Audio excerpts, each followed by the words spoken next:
சமூக வலைதளத்திற்கு அடித்தளமிட்ட ஃபேஸ்புக் 2004 பிப்ரவரி மாதம் அமெரிக்காவின் கலிபோர்னியாவை தலைமையிடமாக கொண்டு துவக்கப்பட்டது. அமெரிக்காவிற்கு அடுத்தபடியாக ஃபேஸ்புக் பயன்பாட்டாளர்களை அதிகம் கொண்ட நாடு இந்தியா. இங்கு 10 கோடி பேர் ஃபேஸ்புக்கில் உள்ளனர். அதன் பிறகு இன்டர்நெட்டின் SMS என்று அழைக்கப்படும் ட்விட்டர் 2006ஆம் ஆண்டு ஜூலை 15ஆம் தேதி அமெரிக்காவின் சான் பிரான்சிஸ்கோவை தலைமையிடமாக கொண்டு துவக்கப்பட்டது. 81 கோடி வாக்காளர்களை கொண்ட இந்தியாவில் 20 கோடி பேர் சமூக வலைதளங்களில் உள்ளனர். அவர்களில் 15 கோடி பேர் இளைஞர்கள். ட்விட்டரை பொறுத்தவரை உலகிலேயே அதிக தொடர்வர்களை பெற்றுள்ள தலைவர் ஒபாமா.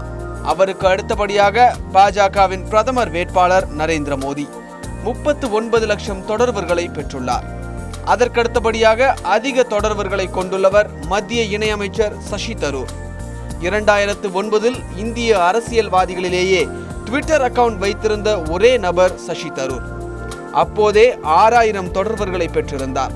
அதற்கு அடுத்த இடத்தில் டெல்லியின் முன்னாள் முதலமைச்சர் அரவிந்த் கெஜ்ரிவால் இருக்கிறார். ட்விட்டரில் பிரதமர் மன்மோகன் சிங்கும் இருக்கிறார். ஃபேஸ்புக்கில் ராகுல் காந்தி இருந்தாலும் அவரது குடும்பத்தை சேர்ந்த மற்றவர்கள் எந்த வலைதளத்திலும் இல்லை.